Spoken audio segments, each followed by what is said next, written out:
Dungeons and Daddies is a rowdy, horny, violent podcast for grown-ups. Content warnings can be found in the episode description. Previously on Dungeons and Daddies.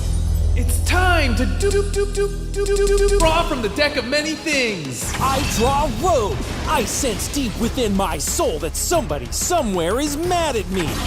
I've drawn Comet. If I kill a squirrel now, I'll level up. I level up. I draw Don John. Oh no! Something has happened to Ron. He's been imprisoned in an extra-dimensional sphere. Only drawing the Fates can save him now. I draw the Fates. You must save Ron. Mr. Mustache, please save Ron. I save Scam Likely. Oh no! I have returned, and I see that I'm holding another card. Balance. That means his alignment changes into an alignment that is different than before he drew the card. Actually, it's me. Well, actually. I draw Moon. By wishing that Ron Stampler has always hated seaweed snacks, I could rewrite time without needing to time travel. Now he won't ever have to draw from this cursed deck. I'm back, and now I hate dogs. Looks like it's my turn again. All right, with the power of the Sun card, I level up 2 more times, and I get a Crab Mac. You're not the only one getting more powerful. With this star card, my strength increases by 2.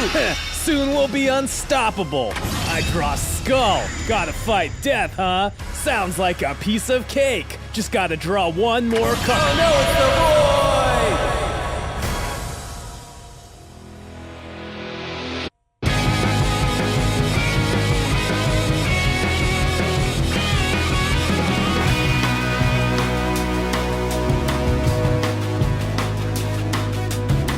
One, two, three, go. Hi, everybody. Welcome to Dungeons and Daddies, the D&D podcast about 4 dads from our world who get transported into the Forgotten Realms to find their lost sons. Lost sons after falling through a portal on the way to a soccer game. Too much detail. God damn it. My name is Beth May, and I will be your host tonight for the games. All right. Beth, you crushed it. Flawless. I'm so happy Freddie's Thanks, not here. Matt. Nothing is more 2020 brand of cruel than getting kicked off a podcast. Yeah. It's the only thing he had left, and we took it from him. I was about to say, finally I get to do my dad fact first, but you're the host. I think you could decide. Beth, do you want to go first? Or I don't. I never do. All right. No. Hell yeah. That's right. My name is Matthew Arnold. I play Darryl. Man, I'm all thrown off now that Freddie's gone. Maybe we do need him. All right. My name is Matthew Arnold, and I play Darryl Wilson, a stay-at-home coach dad who becomes a barbarian when he enters the Forgotten Realms.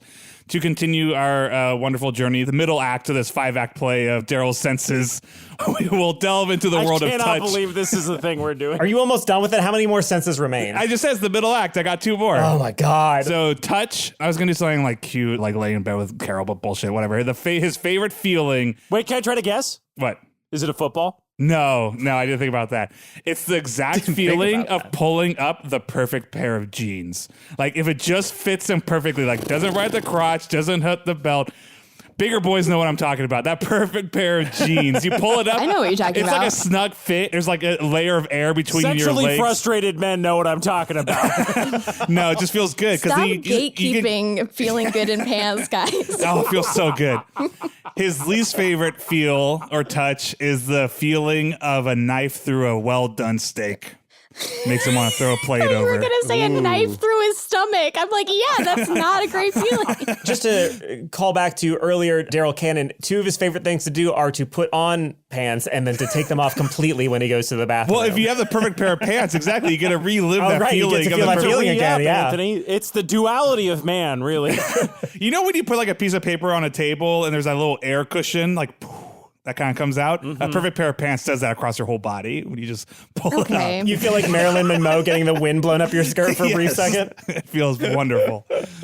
Hello, everyone. I'm Will Campos. I play Henry Oak, the fictional character on Dungeons and Dragons, a podcast, He not a said BDSM Dungeons and podcast. Dragons again. I'm so sorry. I know. Yeah, dragons. It's got dragons in it. So I play Henry Oak. Henry? He's a hippie. He's crunchy and munchy. He rocks a pair of Birkenstocks and he likes granola. That's the guy in a nutshell. And also he's a druid with magic powers. He's from the Forgotten Realms. My Henry fact this week has to do with his Birkenstock rocking. Old school. Henry had a 6-month period in the year Same. of... That's the Right fact. now. No. I was waiting for Beth to laugh.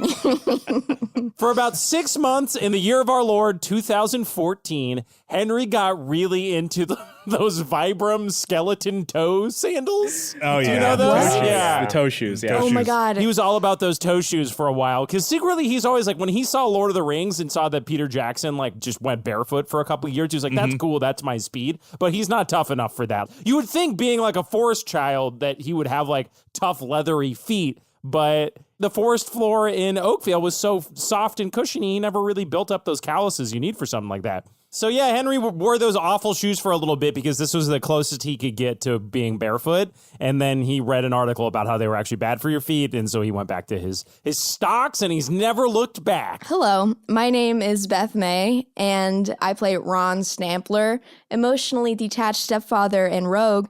Fun fact about Ron this week, it's actually a fact about Ron's wife, Samantha. Oh. Ron believes that Samantha has the world's best Owen Wilson impression, but really she's just saying, wow.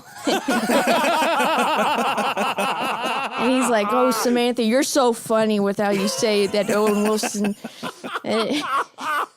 And she's just like, wow, thank you, Ron. He's like, Hey, folks, this is Freddie Wong, a.k.a. Glenn Soul, flying over the Forgotten Realms. Glenn's dad fact. You know what? You're not going to get one from me because I'm just going to spend all episode looking at my character sheet and trying to figure out what kind of cool spells I can get. Because I have a thing where I can use someone else's spells now, and it's going to take a lot of research to figure out what's the most OP, stupid spell. I need a dad fact. Here, what's Glenn's favorite ice cream? Give me something. Okay, well, I'll give you the appropriate one. I'll hint. give you the appropriate one. Glenn saw the movie Flatliners and tried to be like, hey, I want to try that, but no doctor or EMT would allow him to do it. So to this day, Glenn has not been able to reenact the film Flatliners. I mean, they were med students, weren't they? Couldn't even get the med students in the local Southern it. California area. Like, none of them would do it. And they call themselves professionals. Would you say that that's Glenn's dead fact this week? Nice. Nice. Ooh, this Because is going to he's be coming dead? out like right around Halloween. This This is episode's our Halloween episode. Yeah. This is our Halloween episode, actually, everybody. Wow. It feels like Glenn would go to like the midnight screenings, like he's just like a fan, but then like kind of just be like, huh, you guys ever thought about doing this for real though? Like, dude, it's this guy again. He always comes to these screenings. Bringing a knife and asking people to just stab him and see what happens. I'm Anthony Burch. I'm your dad. Hi, Dad. So I just want to reiterate that even though the Deck of Many Things episode was the one that we were really worried about where things could change, Glenn is still very much in danger. No. I'm burnt out from caring. That's 2020 in a nutshell. What if we just didn't save Glenn? No. I can tell you that at least one thing that will happen is much as Nixon had a pre-written speech prepared for if Neil Armstrong died on the moon, No. I have an extremely self-indulgent and morose short monologue for if Glenn dies in this episode. And if we don't get to it in this episode because Glenn doesn't die, I will read it aloud in our Talking Dad episode if you're a Patreon subscriber. Oh, my God. Glenn has God. slipped the surly bonds of Earth. The stakes are real. So, are we ready to jump back into our dramatic radio play, Dungeons and Daddies, let's go save Glenn? Yes. Yeah, let's do it. To save Glenn. Let's save Glenn. In the following order, these things happen. Death shows up. Glenn tries to make a badass statement about, I've got one card left. He pulls the card. From the rest of your perspectives, you just see Glenn's eyes roll back into his head and he falls onto his back. You see the avatar of Death, who currently looks like Doug, look up into the sky at something you cannot see, and then it starts sprinting away, presumably in the direction of that thing. At the same moment, Autumn Oak comes down the stairs of the temple, holding what looks to be the decapitated head of Oh my God! Barry Oak. And she hears your reaction. She goes, I don't get excited. And she points at its eyebrow and it's got a dot above it. It's like, this is another homunculus. Oh I'm sorry. my gosh. Before she said that, Darryl vomited like The instantly. whisper of wind in the trees as Glenn Soul says, it's just like Mission Impossible 2. That's the last thing you hear before he disappears over the horizon. Mom, oh my gosh. Oh, wow, that's a lot. I don't need to look at that. Jeez Louise. Look, our friend Glenn, Death is chasing after him. I'm freaking out, Mom. You gotta help us fix it. Autumn's like, I mean, I would help, but I'm very tired from fighting what I thought was your father. I don't know if I could help that much. I mean, I guess I could give you No, there's nothing I can give you. I used all my spell slots in my off-screen Miss fight. Oak? Mrs. Oak? Miss Oak? Mrs. What? Just call me Autumn. All right, Henry's mom. Really quick. Do you know how this card works? You drew from the deck? Yeah. And then Lizard Boy Scales McStuffins, or CERN rather, is like, I'm sorry. Oh, I'm so sorry, guys. Yeah, I made them draw from the deck. And then it hits him and he realizes, oh, I can literally never get my kids back now. The wish card has been drawn. And then he just sort of sits down and looks at his toes. And Autumn's like, we'll deal with that later. Okay, so here's what happened, Mom. Glenn was drawing the cards from the deck, and he drew this card that made the skeleton guy show up that was our former intern, but now he's dead, and he went to attack Glenn. Then Glenn drew this other card called the Void, and then I just dropped on the ground. Oh, no. Okay, so what happened was you drew Skull, which means that Death wants to kill your pal Glenn. And then you drew Void, which means that his soul, aka the thing that makes him, got yanked out of his body and is going to a phylactery, a container somewhere in the world. And it seems like, from what I can see as I squint into the horizon and see Death like booking it as hard as he can, like the T-1000, I feel like it's trying to head toward that phylactery, and that's... What's the T-1000? It's an old ancient myth about a drinkable demon. I don't know.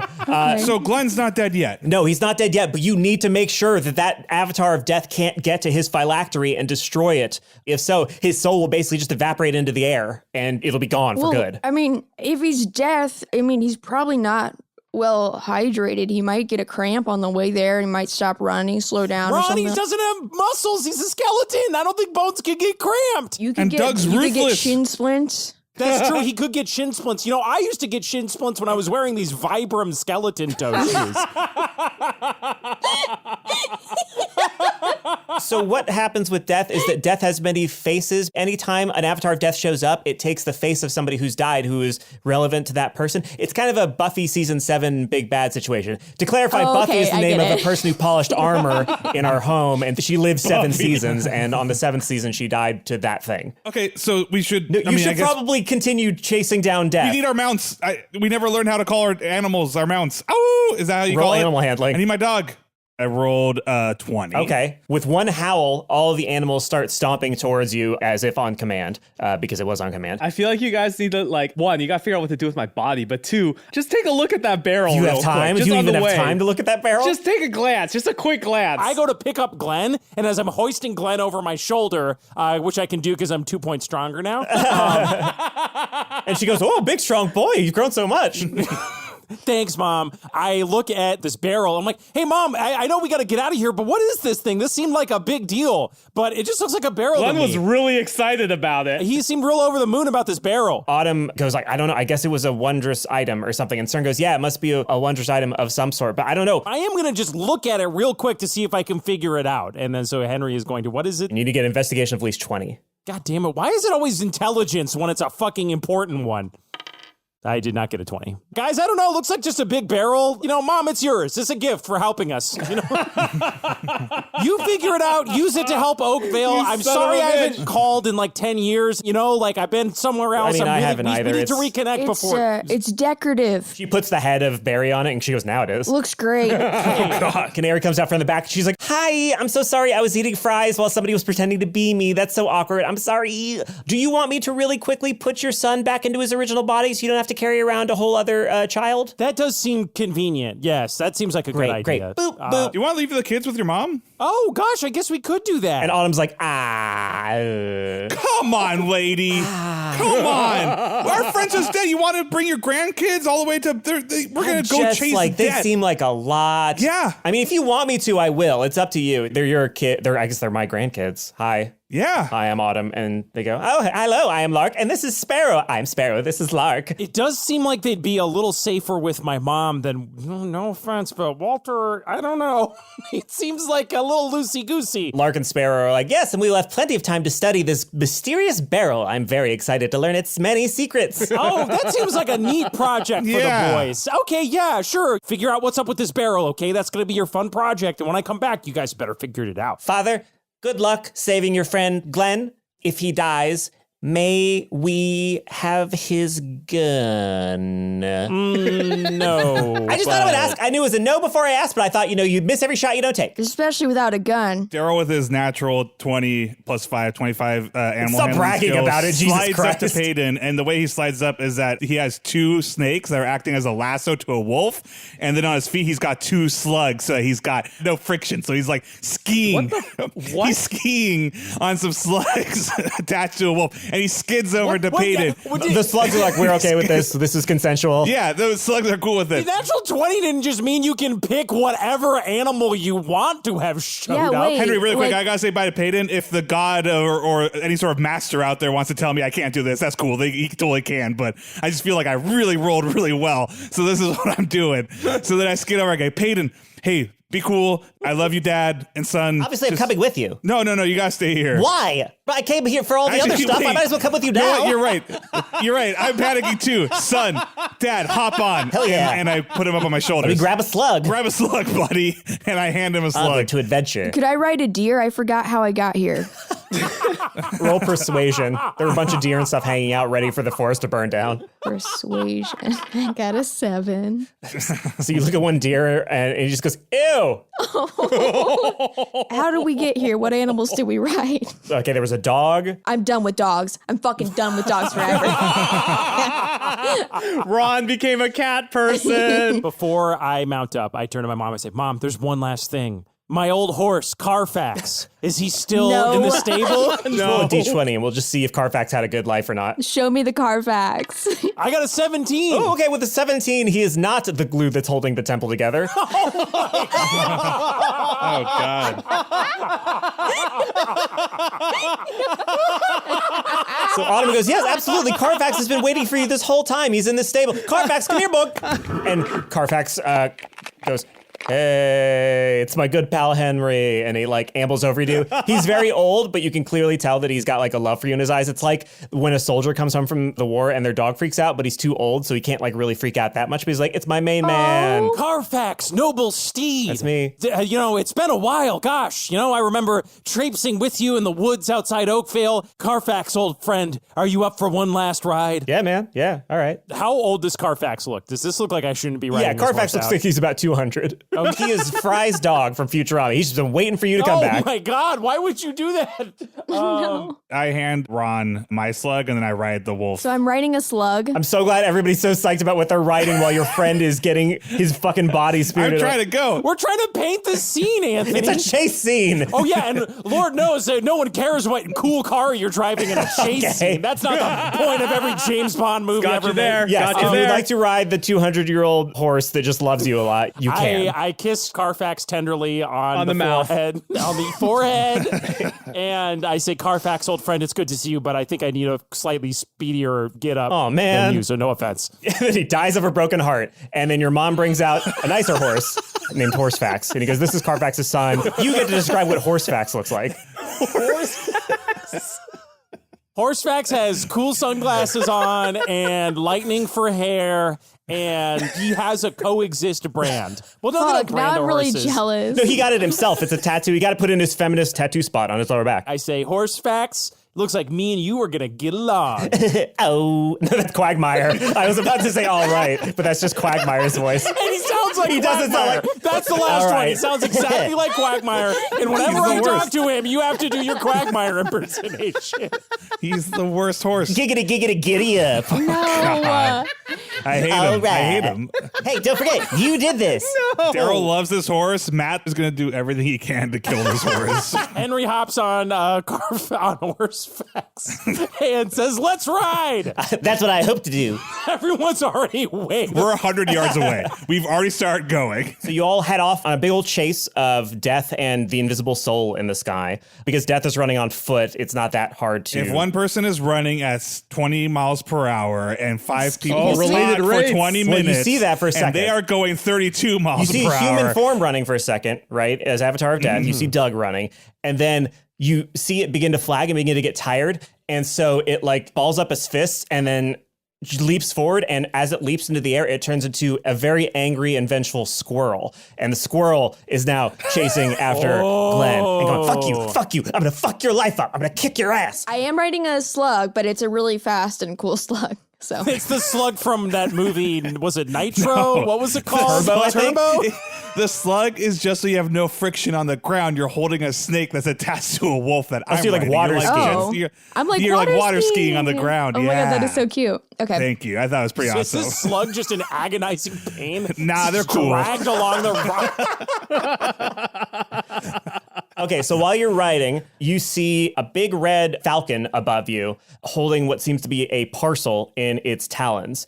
And it looks down at you with an inquisitive eye, seems to nod to itself, and then drops the parcel in the center of all of you. Who's going to try to reach to grab it? Henry will give it a shot. I got a 17. So you catch the parcel. Atop it is a note signed from Walter the Immoral that says, "Hey guys, I got this for you. I thought it might help.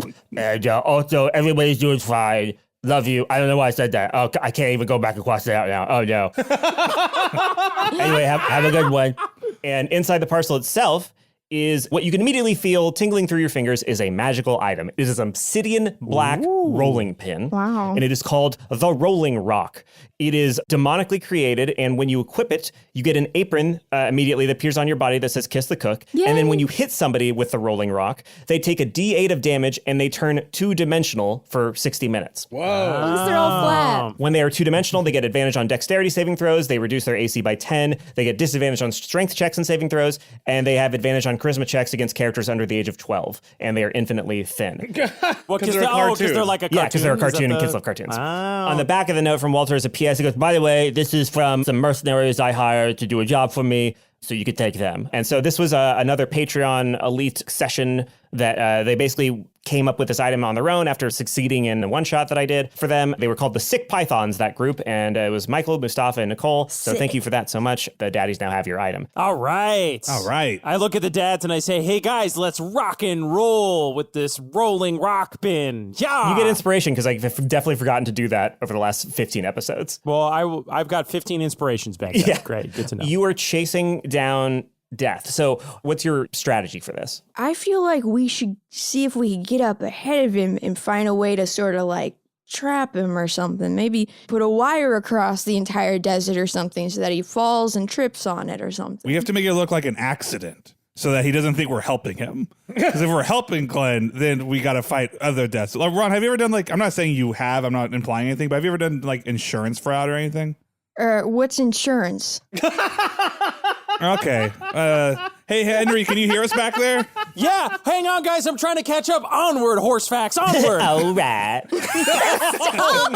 Hey, You did this, don't forget. No. I am so upset. hey, horse facts, would you mind if you just keep it down? We're trying to figure something out. I can't keep it down, baby. I got to keep it up. No. I don't know what to do, guys. We're approaching. I can see Death up there. He's a squirrel now. I guess that's Glenn's thing, but like, we got to stop him or something. But if we help him, we're all going to fight Death too. Here's what I'm going to do. I'm going to give you 2 Wile E. Coyote plans maximum. Once you've done that, you will arrive at the destination where death is. Oh, okay. You Okay. can't do these all day. So you get 2 Wile E. Coyote plans. So I feel like the best plan would to be to know where he's gonna. Actually, I'm not really good at plans without Glenn around, guys.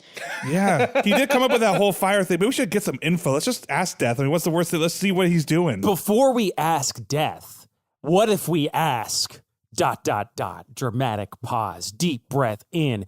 Glenn. And I hear you wondering, how are we going to do that? And it's by using the 5th level spell that I just got called Scrying. Cool. This is The story of a girl. this Sure, is Henry, the you story.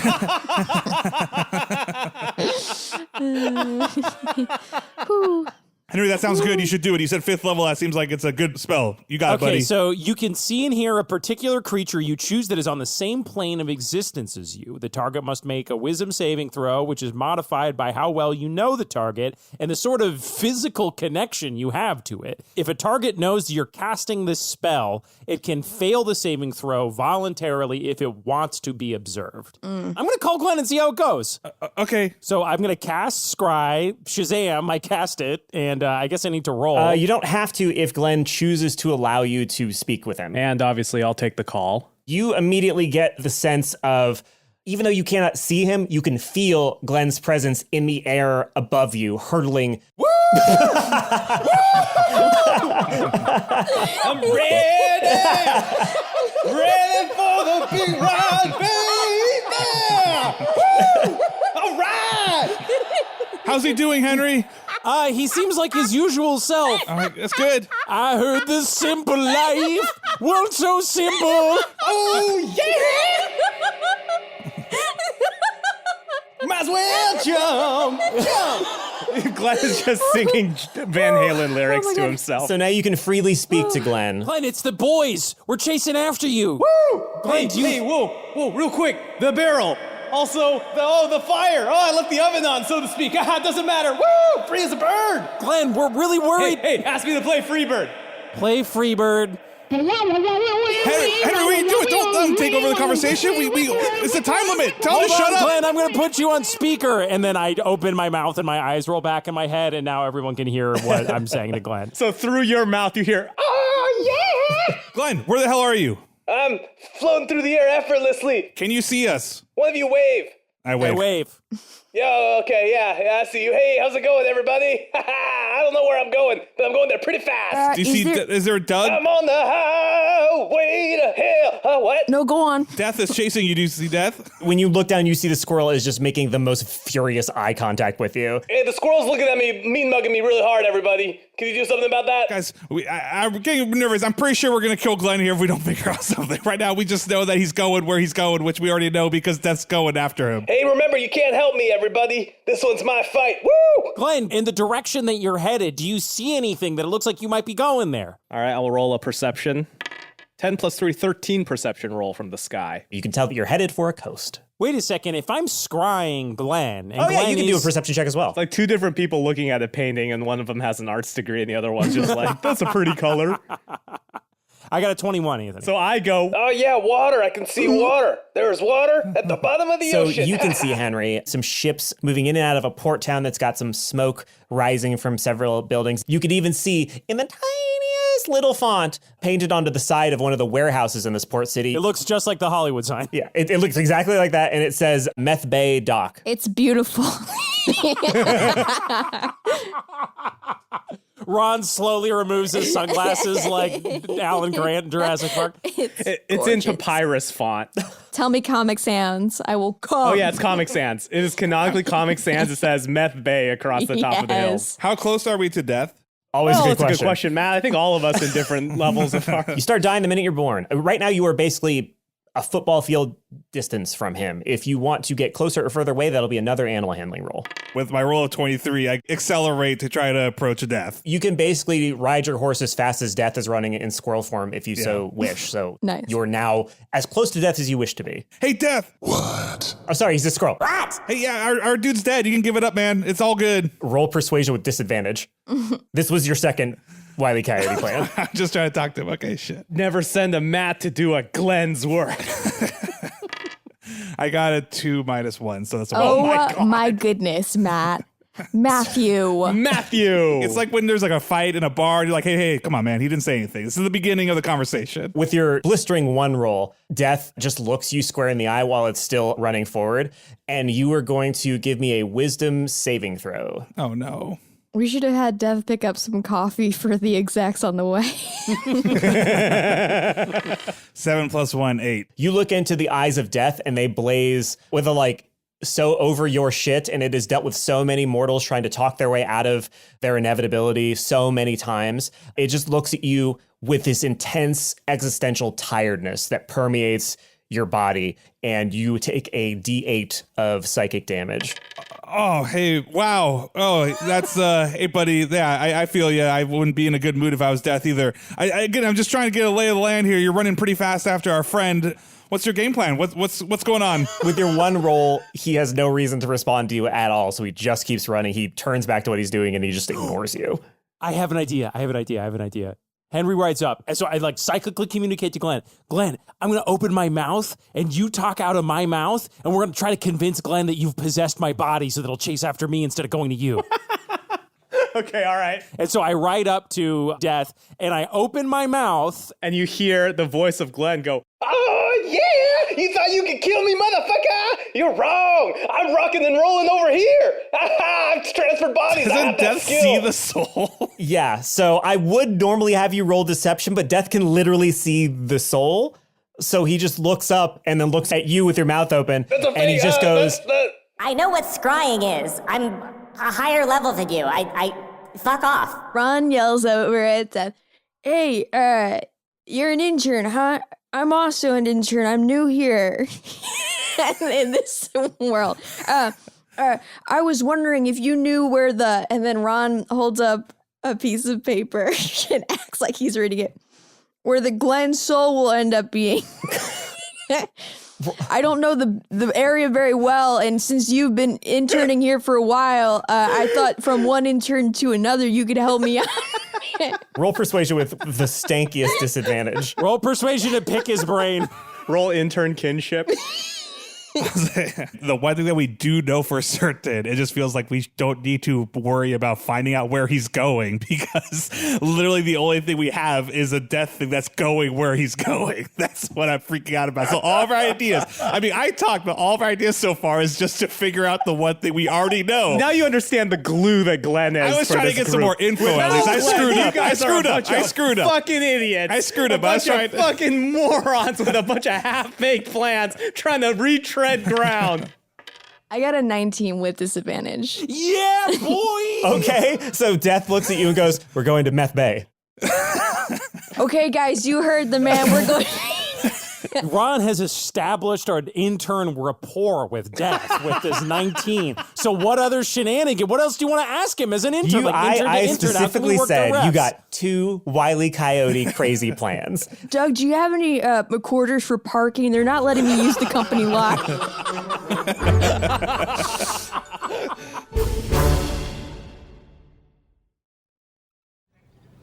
So in the time that you've been doing these shenanigans, you get closer and closer to the port city of Meth Bay. The initial smells and stuff that hit you are booze and alcohol and fun and laughter and sex and drugs and Hell yeah. and the rotting wood of and ships that are laughter? pirate ships and stuff like that. Smells like fun.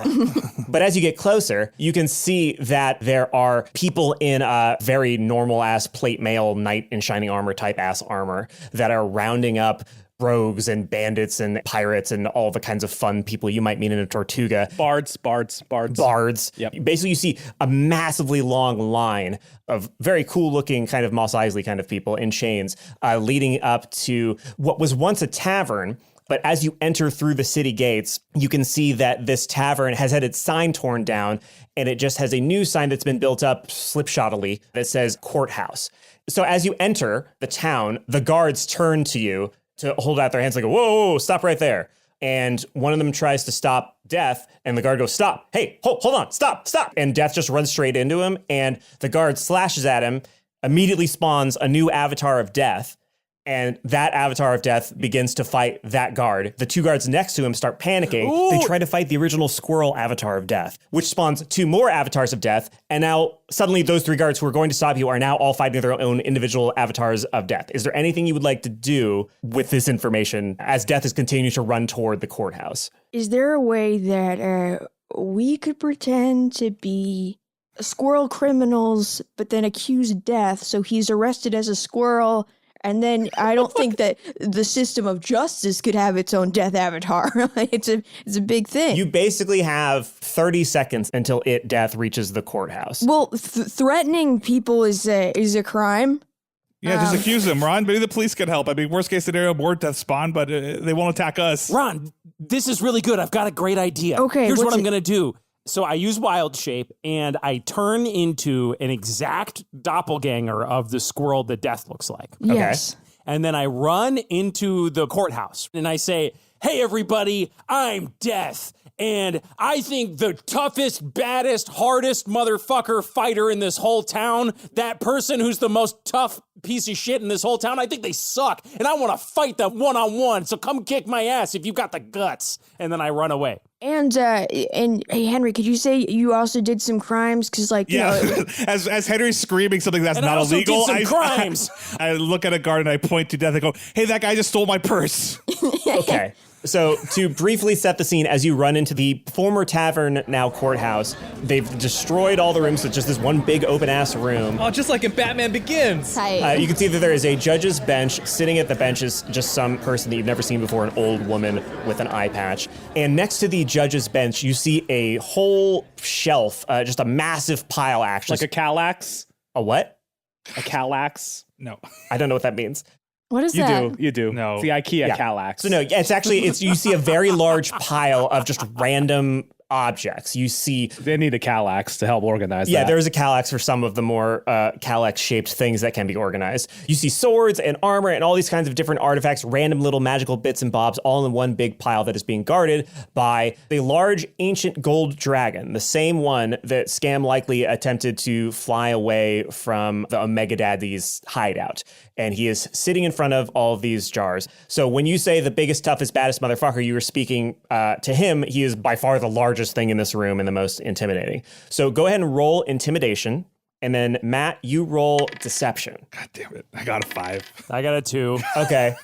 Looks like Glenn, once again, is a key member of the team. Okay, so as all of you attempt to bamboozle the ancient gold dragon, it goes, Oh, hey, aren't you the ones from the... as it's saying that, you watch as the Squirrel Death's eyes track the arc of Glenn's soul as it dovetails into the big pile of stuff. First, you hear what sounds like strings, like a twang, and then there's a vibration from inside the pile of stuff, and then it shoots up neck first, and you can see, gleaming as bright and red as the last time you saw it, the battle axe of hatred with Ron's signature, and it is vibrating, and you can feel that Glenn's soul is inside of it. Oh, hell yeah, this rules! It's like a guitar! Oh, man, this is like my best dream ever! Oh, it feels real good! You know, everyone, Glenn's pretty happy right now. Maybe this is like sort of like a mice and men sort of moment. Let's just tell Mickey died. We just kind of let him. Death, as a squirrel, is going to try to leap into the air and get at the battle axe of hatred, knowing full well that a large dragon is standing between it and the axe. The dragon goes, there's no cutting in line. And as he says that, Death is going to leap into the air to attack. I shout, "Stop that squirrel, it's dead!" He's trying to steal something from the courthouse. I've got a warrant for Death's arrest. I guess all this is perplexed because I just assumed that Death was like invisible. like we can't like hit Death. Yeah, it can move through other creatures, but whether or not it gets hit is a different thing. And it says as if they were a difficult terrain, so it still would be slowed down by the attack. What if he gets hit with a lawsuit?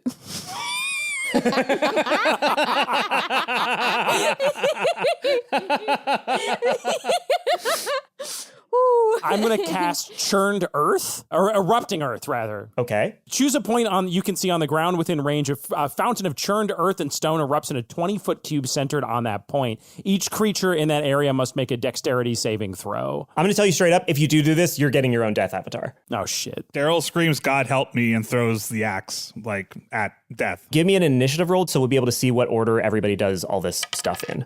So I rolled a 1, and then I got advantage, and I rolled a 1. Oh my God. Oh, no.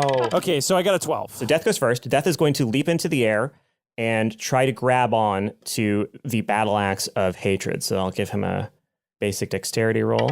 So Death leaps through the dragon, who isn't quite quick enough to swat him out of the air. Death lands on the pile of stuff and tries to grab at the battle axe of hatred, but it just barely bobbles it and it slips out of his fingers and just sort of falls over onto the side. And you hear the battle axe go, Nice try! Too hot to handle! You know what? For a final performance, Freddie's doing a pretty good job. This is a good final performance for Glenn. Now it is Henry's turn. Henry is going to, with a heavy heart, cast Entangle on Death. Grasping weeds and vines sprout from the ground in a 20-foot square starting from a point within range. The ground is difficult terrain. A creature in the area, when you cast the spell, must succeed on a strength saving throw or be restrained by entangling plants until the spell ends. It didn't say any of the following things: charmed, frightened, paralyzed, petrified, poisoned, or unconscious. No. Thank God, It does because it not. has immunity to all of those things, but it does not have immunity to being restrained, apparently. this is a BDSM podcast after all. Do we, any of us, have immunity to being restrained, Anthony? So what happens is he's going to do a strength saving throw. Unfortunately, he has a +3 to strength, and he rolled a 14. No! So he does save against it. Does anything happen on a failed save? It's just difficult terrain now. Okay. You do spawn your own avatar of death. Oh, She is going to roll initiative. So he got a natural 20. Okay.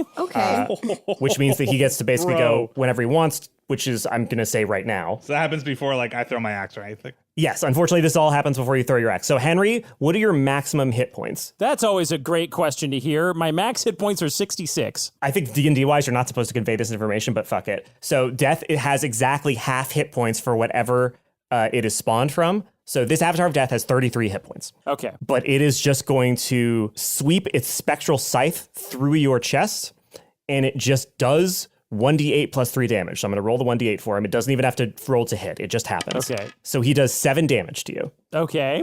Plus another d8 of necrotic damage. 1. Okay, cool. So altogether, 8 damage. All right. Wait. The avatar fights until you die or it drops to 0 hit points, whereupon it disappears. If anyone tries to help you, the helper summons its own avatar of death. It doesn't summon it if you try and help Henry, though. No, but the rules move to the new... No. Avatar of Death is just a creature. Oh, okay. I see what you're saying. So the spawning another avatar of death, that is not a feature native to avatars of death. That is a feature native to specifically the skull card and whoever drew that. Yes, but we still need to help you, Freddie. Yeah. But you trying to help me will give you another avatar of death. Yes. You taking on Henry's avatar of death, it's fine. You guys can gang up on that one. I actually think that I'm going to take Glenn away and hide him. Okay. So since you didn't want to initially roll to get into the initiative, I'm going to put you at the very end after Darryl. Okay. So next it is the Ancient Dragon's turn. He's going to turn around and go, Hey, that stuff belongs to the court. Don't be a dick. The dragon is going to swipe at death with its claws. Let's see how it does. Oh, isn't the dragon going to get its own avatar? Regardless of whether it hits or not. Oh, that's going to be a spicy boy. Yeah. That's going to be a big boy. Yeah, well, he can deal with it. That's his problem. It attacks, and geez Louise, I think I may have made this too easy on you. And then maybe again not. No, it's just he has a plus 17 to hit. Oh, yeah. With his bite, because he's a crazy powerful dragon guy.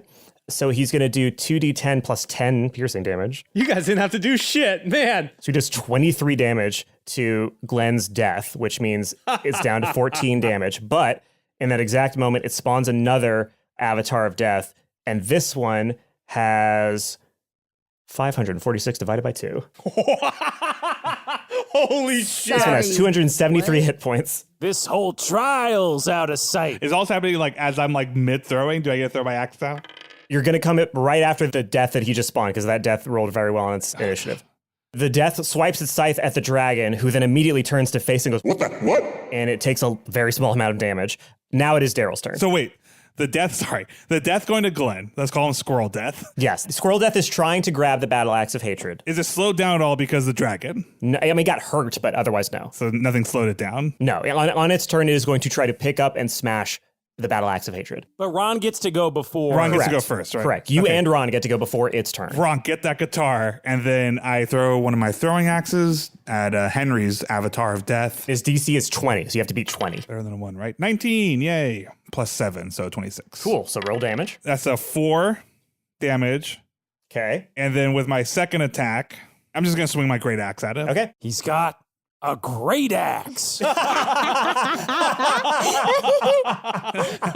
Jesus Christ, that's so good. Very good. I get plus 7 for my DC. No, it's a 19. Sorry, doesn't quite do it. So your first hit manages to carve off a little bit of the spectral essence that makes death death. It just manages to slice it away from the rest of its quasi-incorporeal form. But the next one it sees coming and just like almost like a fog dissipates around the axe as it comes toward him and then reforms as soon as your axe moves through it. Here's a question, Anthony. What does Henry's version of death look like? We've had all these fun characters show up. Like, what does this That's a look good like? question. Who's somebody that Henry has wronged or allowed to die? This is a Frenchman riding a horse. It's Napoleon. Oh, yeah, because I badmouth the French so much. Maybe it is Napoleon. You hate French and you hate horses. Yeah, sure. It's Napoleon Bonaparte. It's Napoleon Dynamite. It's Napoleon Dynamite. It's Napoleon Dynamite on a horse wearing the Napoleon Bonaparte hat. And as you try to put the axe through it, it goes, oh, no. Gosh. Gina, come get your food. Oh, my God, yes. Man, Napoleon Dynamite Quagmire, we're just chock-a-block with high school Yeah, references don't tell me I don't tonight. have too many DM voices in my rucksack.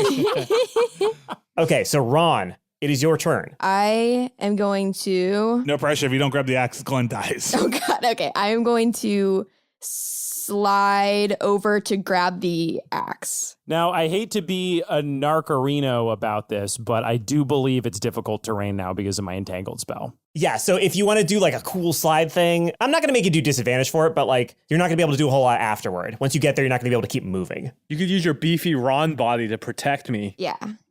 Duh. Natch. Okay. That is a 16. Okay. Describe how you sidle up to Death and take the guitar from him, just like in the Bible. I don't know. I watched the 1992 miniseries of The Stand, obviously, and then I take the guitar from off his back, and I'm really hot, Gary Sinise. No, okay. So, No, I mean, all that happens. That's fine. I think I do like a cool like half 360, so 180, and then I just have the guitar, and a part of me is like clutching it away from Death, but part of me is like holding it almost like I might play it. Like Ron, hey, I'm Ron himself might finally be part of the Glenn Close trio. And the guitar goes, Oh, yeah, so this is what it's like to be held. So you snag the guitar, and then in front of you, blocking the path ahead of you, another Death appears. And this one is, who's somebody Ron has killed? Oh, it's Vampire Terry Sr. with no head. It still has the bag of holding over its head. Hey, quick question for you guys, just for the group here. My soul's in this guitar, right? Yes. Oh, yeah, it is. But my body is like outside, presumably draped over Horsefax. Yes. So like, what's the deal like with the soul? Like maybe really feels like we should have asked Canary to come along, huh? Shit, you're right. Any or all of you can do an Arcana check right now for free. Did we forget Peyton again? Has Peyton been here this entire time? Oh, yeah. Peyton has been here the entire time. Well, yeah, what do you guys want me to do? Nothing, honey. Just stay right there. Clearly, I'm punching out Death. I'm finishing off Death. That dragon really fucked him up. I'm going to put the coup de Gracie. That's what I'm going to do on him. I was going to say, Joe's been beating himself up for his terrible axe throwing, and then he realizes because he's had Peyton on his shoulders this whole time. He's really been throwing off his aim. So then he gently puts him down. He's like, all right, Peyton, I guess you're in this fight too. Hell yeah, baby. My theory is that Peyton has low-key realized that if he just shuts up, the dads will forget that he's with them, and then he can just go along with them to whatever, which is why Peyton just gets real quiet sometimes. Which turns out is exactly how to hang out with adults when you're a kid, so it's very smart. I feel like if we just put the guitar in Glenn's body, it will be the same thing. You know? It's just going to be like a body and a guitar. Yes. So the last thing that Canary or Autumn, I can't remember who, told you was that if the phylactery, which in this case is the battle axe of hatred, is broken without the body present, which currently it is not, it is outside, then the vapors of the soul will evaporate, go into the sky, and dissipate forever. If you want to give me an Arcana roll, anybody wants to give me an Arcana roll, I can give you a little bit more information on what you may have gleaned just from that explanation. I rolled, and I got an 18. Okay, so in 18 Arcana, you can tell that, yeah, basically there is a very small radius around any phylactery where it needs to be close to the body, and then it can basically bond with its body, remember its body, and then enter the body easily. So it's basically got to be within 5 feet of the body. Ron's bringing the guitar to the body. Peyton should go get Horsefax and bring the body to Ron so they can meet in the middle. Yes, good idea. Peyton, go get the horse. Not for any reason involving Death, but because we want to see our horse friend, and I think you're a wuss who can't do it because you're too scared. Oh my God, how dare you? And he immediately sprints out. On his turn, he's going to sprint to the horse, and I'm going to give him an animal handling check to see if he can ride it in. I mean, he could also ask the horse. The horse talks. And then we get a super fun scene where fan favorite character Peyton talks to worldwide beloved character Quagmire, and they have like a fun scene together, like a meeting of the minds. It's like a crossover. So you hear in the distance outside of this courthouse tavern, you hear we gotta go save Glenn, man. Come on. All right. And they are at the entrance to the courthouse. They're still not within 5 feet, but the body is there. The body is about 15 to 20 feet away. Okay. So that was Peyton's turn. So now it is Death's turn, specifically Glenn's Death's turn. Squirrel Death. So the squirrel is going to run at Ron. So he's going to leap forward and try to do a strength roll, I guess, to wrench it out of your hands. Can Ron dexterity to move out of the way? Can I try to like put it up my sleeve or put it under my shirt? Okay, fuck it. Yeah, do give me a dexterity roll to see if you can dodge out of the way of death. Can I give you a power chord vibration roll because I'm going to play myself? Absolutely. Oh, yeah. Can you do bardic inspiration? Oh, yeah. I'm going to give Ron 1d8 of bardic inspiration by playing Don't Fear the Reaper on myself because I'm the guitar. Great. I got an 11. Roll a d8 and add that to the 11. Okay. I got 2. Oh, so 13. Mm-hmm. So he rolled a 19 dexterity. I don't like that. So he leaps into the air and then grabs onto it with his little squirrel paws. Now he's going to try to do an opposed strength check to wrench it out of your hands. I'm going to beat this fucking squirrel. I'm going to roll strength so fucking hard. Yes. 19. Hell yeah, Beth. Did he get a 20? I'm going to be so upset. He got a 14. Okay. So you managed to maintain your hold on the battle axe of hatred as he's like, Fuck you, give it to me. God damn, fuck you. Suck it, squirrel. okay, so that was a move, and I feel like trying to wrench it out of your hands, that feels like an action. So to me, that feels like that's his whole turn. As my wife Samantha would say, wow. All right, Henry, it is your turn. Okay, there's a squirrel wrestling with Ron over a guitar. There's my avatar of death, which looks like Napoleon, which is fighting me. And then there's Ron's avatar of death. Ron's avatar of death is fighting him, and that's Terry Sr. And then there's Dragon's avatar of death, which is fighting him. I think you should hit squirrel because you won't summon another one, and I can keep attacking yours. I see. He's already done his action, which means the squirrel that's not going to do another action. So all that matters is Ron running.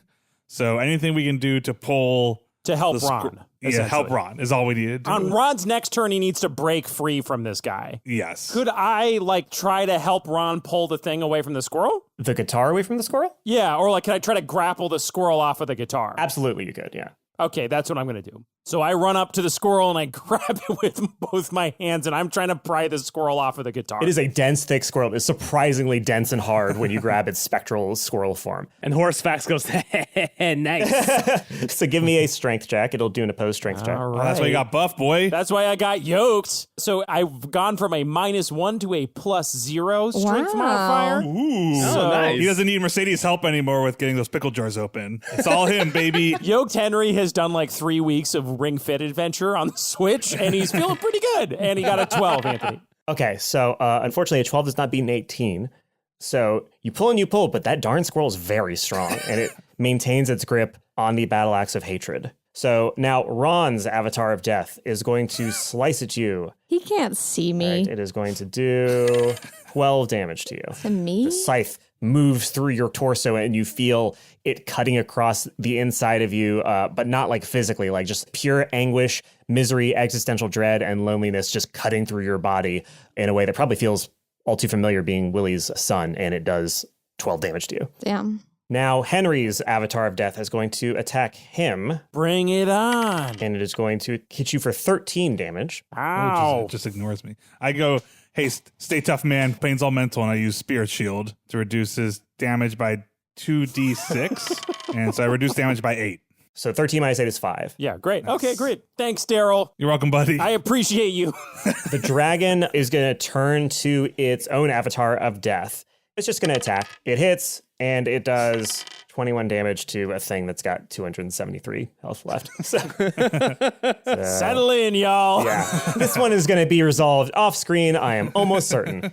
And then, dragon swipes a big chunk of ectoplasm out of this avatar of death, and then the avatar of death goes, ugh, and then just hits back at him and tink, his little scythe just barely tinks against the hide of the dragon's armor. Even though it's incorporeal, it still does next to nothing against this 533 HP ass dragon. This is like every platinum action game where you're Bayonetta and you're fighting somebody, and then in the background there's two mechs fighting also. That's way cooler off in the distance. Okay. You're I wish I could play that. And the game's no, you won't. Darryl, is your turn. How heavy is Glenn? Glenn, how heavy are you? Probably a svelte rock star, 160, 170 maybe, somewhere in there. Minus 21 grams, right? For the soul. Yes, mine's 21. So a little bit less. Very good. Yes. Yeet him. Do it. Yeah. Yeet. Yes. Okay, I'm going to run to Glenn. I'm going to grab him by both his legs. I want to try to smash the guitar with Glenn. What? Oh, okay. Just so I understand, so I know the stakes. Like, if the guitar breaks and Glenn's within 5 feet, his soul goes back into him, right? Correct. Okay, yeah. So I'm trying to smash the guitar with Glenn. So give me a strength check. Oh, I got a 22. Wow. Now make an attack roll. With a Glenn? What's Glenn's With a Glenn. attack? Treat it like a normal bludgeoning weapon. Well, just give me a straight D20 roll, because he's not going to be that easy to aim, I would presume. Here we go. Just like ragdolling over. Now, there's 2 roles you can use Glenn Close in. You can use him as the shield. No, Oh my what? god. Or you can use him to do damages. Oh my goodness. Oh my goodness. Yes, we're back, baby. So you get inspiration back. And also, Matt, you get inspiration for the 21 grams joke. Woo! Oh yeah, that's my first one for ever making a joke. I did it. That's a really good one, too. Thank you. Yeah. I'll use my first roll still, so it was a 15. So with a 15, this is a DC against the guitar. Yeah, right? no. What I'm trying to determine is if it hits everybody else as well. Like, you're bringing Glenn down as hard as you can onto Ron. So breaking Glenn's neck instantly. Yeah. So you're going to do, let's say 2d6 for, so I'll be totally transparent with you about what all the HP is of the guitar, okay? So the guitar has 12 HP. 2 for each of the strings. Yeah, exactly. And so I'm going to say that using Glenn as a weapon is a 2d6 to everything. So Glenn will take 2d6, Ron will take 2d6, the Avatar of Death will take 2d6, and the guitar will take 2d6. Okay. Oh, and Henry too, right? Because I'm in there. Oh yeah, you're in the mix as well. Yeah. So everybody will take 2d6 of damage. Dude, Glenn is the most powerful weapon in this game. The more people, are you kidding? That's like, how many total is that? That's so many d6s, dude. Yeah, apparently Glenn does splash damage. You gotta fucking go empty out all your fucking Milton Bradley games, dude. Like, you get the game of life out and roll that shit. We ain't got enough d6s in this house for how much damage Glenn does in one go, baby. Oh my god. I just got 11 damage from Glenn. You did 7 damage to the guitar, so it's only got 5 HP left. Okay. Also, you spawn your own death Darryl. What does the death arrow look like? Death is just in the form of a hospital bed. That's dark. It's just, yeah. Holy shit. Death is the last toilet that Darryl murdered. That's just a big, well done steak. It's extra burnt. Daryl can't even look at it. I literally thought you said Beth is just a big toilet. And I was like, okay. Oh, not bad. So, all right. The hospital bed just shoots a pillow at you and immediately does 12 damage to you, Darryl, on its turn. All right. Now it is Ron's turn. Ron, you just need to break it. Isn't there a demon in this guitar too? Won't the demon come out when we break the guitar? Is that just Yeah, we're but just throw him that's- on the pile? Yeah. I mean, you deal with one thing at a time. So I was going to actually say, when Glenn went inside the guitar, you could feel a massive vacuum where a demon once was. Oh, God. Space in here. It's like a semi-hollow, you know what I'm saying? Or wait, my death avatar is still alive. So I go up to fake Terry Senior like, I'm the cool dad. I can play guitar. Okay. And then I hit him with it. So give me a melee attack roll against Fake Terry Sr.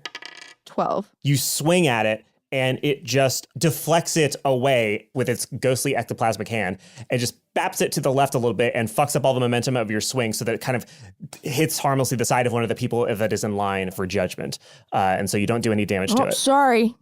My first day with this instrument. She looks at you, she's like, it's okay, it's no big deal, happens to everybody. It is now Payden's turn. So Payden's like, what do I do? What do I do? Smash the guitar. Please just smash the guitar. Okay. Anthony, I have an idea. We never said what happened to Freddie's gun. I presume it was still on his body, right? Yeah. You got a moment here where Payden could grab that gun and shoot that guitar. That's all I'm saying to put this over the Well, I'm edge. not going to turn that down. So Payden's like, oh, I've been waiting for this one, baby. I feel like Daryl's turning to be like, Payden, just get out of here. And then he sees Payden with a gun. It's like that gif of the kids like, hey, what are you holding? It's like, a knife. So Payden runs up to Glenn's unconscious body and immediately starts feeling his pockets down. And he pulls out the gun and he's going to aim at the guitar that is still being held in Ron's hands. Payden takes aim. He closes one eye. Oh, no. Squirrel Death looks at him and goes, What, you think closing an eye is gonna fucking help you? and Payden goes, oh, absolutely. When the other one, is an eye of the tiger. And he fires. He rolled an 18. The bullet sails through the air in slow motion, and it severs the top of the guitar off, just like the neck of the guitar. It like circumcises the guitar, basically. And if that's your idea That's not how of that works. circumcision, Maybe I don't Robin know. Hood Men in no, tights. Who could I have been dating? oh my God. Suddenly so many things about my own life make much more sense now that you guys say this. So yeah, it basically severs the head of the guitar. Glenn's weed green soul emanates from the neck of the guitar and hovers and floats over to his body, which is 5 feet away, and goes in through the nostrils and is inhaled, and suddenly Glenn is awake. Oh, And Glenn man. goes, I'm back, baby. More cowbell. My foot's asleep. My foot's asleep. I got the pins and needles on my feet. And Glenn sits there, it's like, ooh, you don't want to move it because it makes it worse. But then you also got to move it because you got the blood flow. Ooh, it's like little ants all on my legs. Ooh, my feet's asleep. 15 plus 5, 20 on my initiative roll. Fantastic. So I guess I'll just go into it. Yeah. Not even a thank you? Hey, thanks, everybody. You're welcome, Glenn. Did you have a 5 initiative? What's your deck score? Hey, looking down on my fucking cliff that I'm looking down at you peons at this level 12 size cliff. Yeah, I fucking rule right now, dude. My initiative's plus 5. What do you want? Why do we save Glenn? All right, here's the move. You ready? Question for Anthony. What plane is the Avatar of Death from? Boeing. Is it from like a spectral plane? Like what's the deal with the Avatar of Death? Oh my goodness. Google, where did death come from? Anthony, just a theological question. Where did death come where from? did death come from? The Avatar of Death is from the inner planes. It's from the elemental plane. It's a different one. Yes, it is not. He That's the does home not plane. originate in the material plane that you are currently in. How many Avatars of Death are there? Right now, there are, and Payton definitely helped you, so Payton definitely spawned his own Avatar of Death as well. Oh. Sure, but how many do we got? 6. You have 6. So just to be clear, we got Dragon, we got mine, which is coming after me. Yep, and everybody's is going for their own person, Everybody. basically. All 4 of us have one. I'm going to target mine with Banishment. Okay. Banishment allows me to, at the level I'm casting it at, also target 2 additional targets. So I can attempt to send these 3 creatures within range to another plane of existence. The target must succeed on a charisma saving throw or be banished. The charisma saving throw is 15 here. Okay. If this target is native to a different plane of existence than the one we're on, as you said that they are, Correct. the target is banished with a faint popping noise, returning to its home plane. If a minute passes and I'm still working the spell, the target does not return. Which 3 are you getting rid of? So mine for sure, because it's coming after me. Which ones are the most dangerous ones? Let's get rid of Probably- Payton's for sure. Probably the dragon one, because if I get rid of the dragon one can help us, because the dragon one seems to be interested in keeping order in this court as a bailiff of some sort. So me, Payton, and the dragons. Okay, so they have to fail charisma checks. Yes. They have a +3 in charisma. So the first one rolls a 13, +3 is 16, which would be 215. Ooh, so mine is still there. Yours is still there. Payton's rolls a 19 +3, 22, still there. Shit. And the third one rolls a 13 +3, 16, still there. Glenn puts his fingers out and is like, I hereby banish all of you. And he pointed at these 3 and nothing happened. Dang. So I feel like my move is going to be the runaway. Oh my God. Your soul goes back into your body. You stand up. You go, I banish thee. Nothing happens. And you go, I'm out. And then you just run. And then the rest of us are like, The rest of us are like, fuck Glenn. I'm going to run out because here's the problem is that any of the spells that me or Henry would want to cast, like the good ones, because we have so many of these bad guys here, it's going to hit our fellow dads. So I'm going to try and run out and tell everybody to move towards the door so we can bottleneck them at the door. Okay. And I'm going to be like, get out of here, everybody. We got to go. So you run towards the door. As you approach the doors slam shut in front of you. Yeah, balls. And you hear their boom echo through. Well, I mean, they slam as shut as they can because there's literally a line of handcuffed people around there. So they kind of shut and they just like smash the person who's there, like that guy in Dread. Oh, God. So they slam inward and they smash whoever's there. And so there's just a chain going through this door that's got bloody jelly all over it and stuff. And it's not great. It's not great. And a gust of wind blows backward from the doors. It's not like a normal wind. It's actually, I mean, to Glenn it probably is because it smells a little bit like pot smoke. And Darryl tries to hold his breath. it basically is this like shockwave that goes through the entire room and it knocks over all the people in chains and it knocks you down. And when it hits the avatars of death, they just poof, and like turn into tatters. and they're dissipated. Wait, what? Well, that would have been helpful at first. Glenn, good move, Looks Glenn. like my 1-2 punch worked, boys. Once again, the Glenn Close plan goes off without a hitch. Add it to the pile, my man. You hear a familiar voice say like, I mean, I wouldn't take all the credit for that, or maybe any. And you turn and you see that at the judge's bench is no longer the old woman that you saw when you came in, some random stranger, but it is now Bill Close, Glenn's father. The dragon looks at him and goes, I don't understand. How did this guy jump the queue? It's supposed to automatically summon a judge for whoever's next in the queue, and now we're just going for this guy? And Bill goes, yeah, I guess so. The dragon goes, okay. The trial of the people of Faerun versus Glenn Close begins. Order in the court. Your father raises his gavel and he brings it slamming down and he says, court is in session.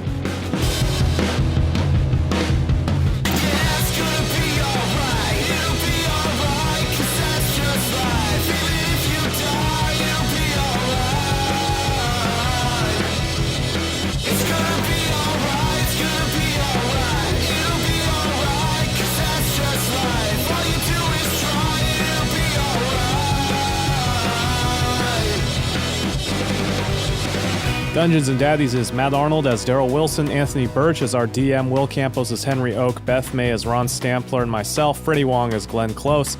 Theme song and outro is All Right by Maxton Waller. Courtney Theron is our content producer. Ashley Nicolette is our community manager. Early on in the life of this podcast, we had a system of volunteers transcribing and correcting transcriptions through Google Docs, and more recently, we've begun standardizing our process, which means we no longer need the hard work of volunteers.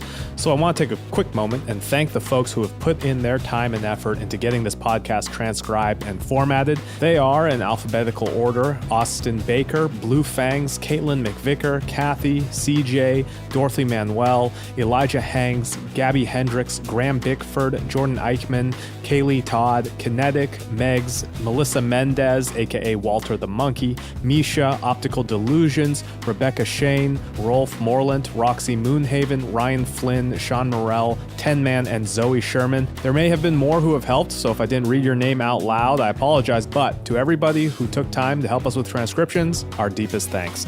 We're working through the backlog now, but transcriptions will be linked to from the episodes on our website, dungeonsanddaddies.com. Thank you also to our Patreon supporters, whose patronage allows us to continue to crank away at this podcast. Folks like Isaac Marin, Lev Goldener, Mehmet, Austin Schwarzendruber, Paige Miller, Megan Watt, Stacy Smith, Bubble Goddess, Cameron Jackson, William Hammett, Jeff Gadban, Aiden White, Sarah Quinn, and Andrew DeAngelis. We do have a slew of Patreon bonuses coming at you in the next couple of weeks, including an early look at the Pokemon Go to the Polls election one-shot, as well as the long-awaited Walter and Payton one-shot where Anthony plays Walter and Payton and we, the players, act as the DM. That turned out very funny, and that's going to be out very soon. Also, check out the Patreon for an exclusive New Mountains of Dadness poster by Mandy Carr at the touring level, and you can find it all and support the show directly at patreon.com/dungeonsanddads. Follow us on Twitter, Dungeons and Dads, reddit.com/r/dungeonsandaddies for the subreddit. Thank you so much for listening. Next episode's coming at you November 10th, so we'll see you then. There was a time when you could read between the lines. You know they never brought you down. Never brought you down. Real quick, Anthony, do you want horsefacts.biz? I could get that for you. You could be Anthony at horsefacts. I can't think of anything I would like less. But you're more than welcome to do that.